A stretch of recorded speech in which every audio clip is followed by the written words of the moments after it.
اس video کے اندر حضرت مولانا محمود مدنی صاحب اسی طرح جمعیت علماء ہند کی بڑی خبر آپ تمام حضرات آگے سنیں گے۔ اس سے پہلے ہم ایک اہم رپورٹ سن لیتے ہیں۔ وندے ماترم کی توہین پر ہوگی سخت سزا، نیا بل لانے کی تیاری میں ہے مرکزی حکومت۔ وزیر داخلہ امت شاہ پیش کریں گے ترمیمی بل۔ ملک میں قومی ترانے اور ترنگے کی توہین کے خلاف پہلے ہی سخت قوانین موجود ہیں، لیکن اب قومی گیت وندے ماترم کی بے حرمتی پر بھی سخت قانونی کارروائی کی راہ ہموار ہونے جا رہی ہے۔ مرکزی حکومت پارلیمنٹ کے آئندہ مانسون اجلاس میں ایک نیا ترمیمی بل پیش کرنے کی تیاری کر رہی ہے، جس کے منظور ہونے کے بعد وندے ماترم کی توہین یا اس کی ادائیگی اور دھن میں رکاوٹ ڈالنا قابل سزا جرم قرار دیا جائے گا۔ وزیر داخلہ امت شاہ پیش کریں گے ترمیمی بل۔ ذرائع کے مطابق وزیر داخلہ مرکزی وزیر داخلہ امت شاہ مانسون اجلاس کے دوران قومی احترام کی توہین کی روک تھام ترمیمی بل 2026 پیش کر سکتے ہیں۔ بتایا جا رہا ہے کہ اس بل کو سب سے پہلے راجیہ سبھا میں پیش کیے جانے کا امکان ہے۔ مجوزہ قانون کے تحت اگر کوئی شخص وندے ماترم کی توہین کا مرتکب پایا گیا تو اسے 3 سال تک قید، جرمانہ یا دونوں سزائیں دی جا سکیں گی۔ یہی سزا اس وقت قومی ترانے جن گن من کی توہین کے معاملے میں بھی نافذ ہے۔ سرکاری ہدایات کو ملے گی قانونی حیثیت۔ مرکزی حکومت اس سے قبل ریاستوں کو ہدایات جاری کر چکی ہے کہ سرکاری تقریبات میں وندے ماترم گانا یا بجانا لازمی بنایا جائے۔ اب حکومت ان انتظامی ہدایات کو باقاعدہ قانونی شکل دینے جا رہی ہے تاکہ قومی نغمے کے احترام کو قانونی تحفظ حاصل ہو سکے۔ 20 جولائی سے شروع ہو کر 13 اگست تک جاری رہنے والے پارلیمنٹ کے مانسون اجلاس میں اس مجوزہ بل کے علاوہ انکم ٹیکس ترمیمی بل، سپریم کورٹ کے ججوں کی تعداد میں اضافے سے متعلق بل سمیت کئی اہم قانون سازی کی تجاویز بھی پیش کی جائے گی۔ حکومتی ذرائع کا کہنا ہے کہ پارلیمنٹ کے دونوں ایوانوں میں اس بل کی منظوری کے لیے حکومت کے پاس مطلوبہ عددی اکثریت موجود ہے، اس لیے اس کے منظور ہونے میں کسی بڑی رکاوٹ کی توقع نہیں کی جا رہی۔ بل کے قانون بن جانے کے بعد وندے ماترم کو بھی قومی پرچم اور قومی ترانے کی طرح قانونی تحفظ حاصل ہو جائے گا۔ مرکزی وزیر داخلہ امت شاہ آج پارلیمنٹ میں وندے ماترم بل پیش کرنے جا رہے ہیں۔ ابتدائی اطلاعات کے مطابق اس مجوزہ بل کا مقصد وندے ماترم کو قانونی تحفظ فراہم کرنا ہے۔ بل میں یہ تجویز بھی شامل ہے کہ اس نغمے کی ادائیگی میں جان بوجھ کر خلل ڈالنے یا اس میں رکاوٹ پیدا کرنے والوں کے لیے 3 سال تک قید کی سزا مقرر کی جا سکتی ہے۔ وہیں دوسری جانب راجستھان کے سرحدی اضلاع میں بلڈوزر ایکشن پر سپریم کورٹ کی عبوری روک، جودھ پور ہائی کورٹ کی ڈویژن بینچ سے رجوع کرنے کی ہدایت، آئینی حقوق کے تحفظ کی جدوجہد جاری رہے گی۔ صدر جمعیت علماء ہند مولانا محمود مدنی صاحب کا بڑا بیان۔ راجستھان کے سرحدی اضلاع میں مساجد، مدارس، درگاہوں، مکانات اور دیگر تعمیرات کے خلاف جاری انہدامی کارروائیوں کے معاملے میں سپریم کورٹ آف انڈیا نے جمعیت علماء ہند کی جانب سے دائر خصوصی عرضی پر سماعت کرتے ہوئے متاثرہ افراد کو اہم عبوری راحت فراہم کی ہے۔ عدالت نے متعلقہ عملہ کے خلاف 2 ہفتوں تک تمام انہدامی کارروائیوں پر روک عائد کرتے ہوئے ہدایت دی کہ درخواست گزار اپنے قانونی اور آئینی نکات کے ساتھ راجستھانی ہائی کورٹ جودھ پور کی ڈویژن بینچ سے رجوع کرے۔ صدر جمعیت علماء ہند حضرت مولانا محمود مدنی کی ہدایت پر 40 متاثرین کی جانب سے دائر اس عرضی کی سماعت کے دوران جمعیت کی طرف سے سینئر ایڈوکیٹ کپل سبل نے تفصیلی اور مؤثر دلائل پیش کیے، جبکہ سینئر وکلاء حذیفہ احمدی، نسیم پاشا، طاہر حکیم اور ایڈوکیٹ آن ریکارڈ منصور علی خان نے بھی مقدمے کی پیروی کی۔ اس کی سماعت جسٹس پی ایس نرسمبا اور جسٹس الوک ارادے کے بینچ کے سامنے ہوئی۔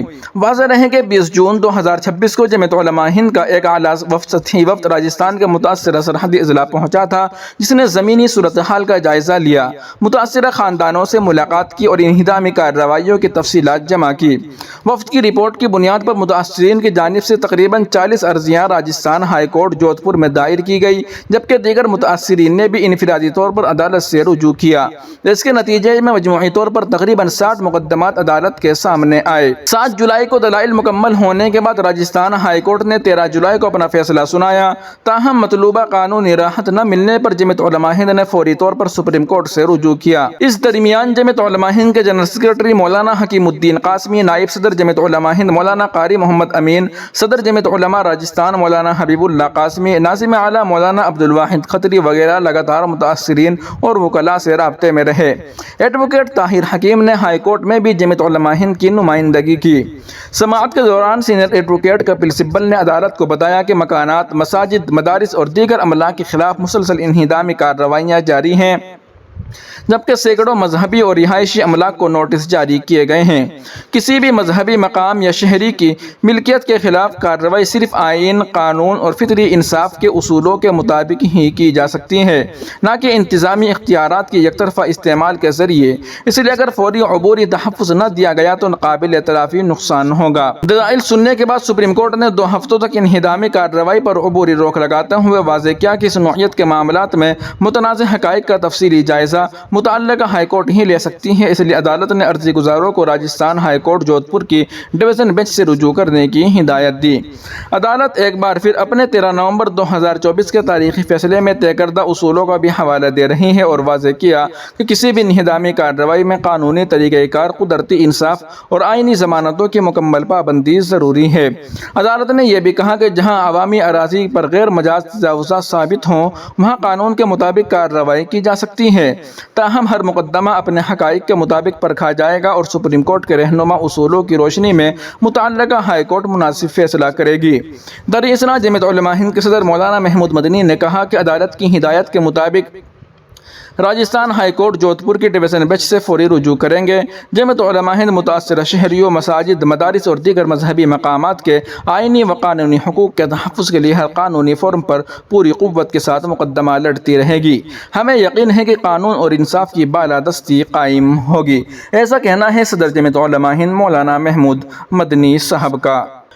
وہیں دوسری جانب جنتر منتر پر سیاہی پھینکنے والی برکھا تریحان کے سنگین الزامات، میرے ساتھ مار پیٹ کی گئی، نامناسب دست درازی بھی ہوئی۔ دہلی کے جنتر منتر پر کاکروچ جنتا پارٹی سی جی پی کے بانی ابھیجیت دیپکے پر سیاہی پھینکنے والی برکھا تریحان نے پورے واقعے پر اپنا رد عمل دے دیا ہے۔ خود کو مردوں کے حقوق کی کارکن بتانے والی برکھا تریحان نے کہا کہ ان کا کسی بھی سیاسی جماعت سے کوئی تعلق نہیں ہے اور ان کا احتجاج پرامن تھا۔ برکھا نے سنگین الزامات عائد کرتے ہوئے کہا کہ ابھیجیت دیپکے کے ساتھیوں نے ان کے ساتھ مار پیٹ کی اور ان کے ساتھ نامناسب جسمانی درازی کی۔ انہوں نے مزید الزام لگایا کہ جنتر منتر پر احتجاج کرنے والی سی جی پی کا نیٹ کے معاملے سے کوئی حقیقی تعلق نہیں بلکہ ایک سیاسی ایجنڈے کے تحت کیا جا رہا تھا۔ برکھا کا یہ بھی دعویٰ ہے کہ پروگرام کے دوران ابھیجیت دیپکے اور ان کے ساتھی بھگوان شری رام اور ماتا سیتا کا مذاق اڑا رہے تھے جسے وہ برداشت نہ کر سکی۔ نوٹ: یہ الزامات برکھا تریحان کی جانب سے عائد کیے گئے ہیں۔ ان دعووں کی آزادانہ تصدیق نہیں ہوئی ہے اور اس معاملے پر ابھیجیت دیپکے یا ان کی تنظیم کی جانب سے باضابطہ رد عمل سامنے آنا ابھی باقی ہے۔ وہیں دوسری جانب بڑی خبر آ رہی ہے کہ غزہ میں بارود سے یہاں بلڈوزر سے۔ جنتر منتر پر محمد علی جوہر یونیورسٹی کا پوسٹر اٹھائے طالب علم کا جذباتی بیان۔ دہلی کے جنتر منتر پر منعقدہ احتجاج کے دوران مولانا محمد علی جوہر یونیورسٹی کا پوسٹر اٹھائے ایک طالب علم کا بیان سوشل میڈیا پر موضوع بحث بن گیا۔ طالب علم نے کہا غزہ میں یونیورسٹیوں کو بارود سے ختم کیا جا رہا تھا اور یہاں بلڈوزر کے ذریعے محمد علی جوہر یونیورسٹی کو ختم کیا جا رہا ہے۔ احتجاج کے دوران طالب علم نے محمد علی جوہر یونیورسٹی کو بچانے کا مطالبہ کرتے ہوئے کہا کہ یہ صرف ایک ادارے کا نہیں بلکہ تعلیم اور نوجوانوں کے مستقبل کا مسئلہ ہے۔ اس کا ویڈیو سوشل میڈیا پر تیزی سے وائرل ہو رہا ہے۔ تاہم یہ بیان احتجاج میں شریک طالب علم کی ذاتی رائے ہے۔ محمد علی جوہر یونیورسٹی سے متعلق معاملات مختلف قانونی اور انتظامی کارروائیوں کے تحت زیر سماعت ہے جبکہ اس مخصوص بیان پر متعلقہ حکام یا دیگر فریقین کی جانب سے کوئی باضابطہ رد عمل سامنے نہیں آیا ہے۔ ناظرین و سامعین، ان اہم رپورٹوں کو آپ سن اور دیکھ رہے تھے محسن اسلام یوٹیوب چینل پر۔ تمام تازہ ترین اپڈیٹ حاصل کرنے کے لیے بھی ویڈیو کے نیچے سبسکرائب والے آپشن پر کلک کر کے اس چینل کو سبسکرائب ضرور کر لیجیے گا۔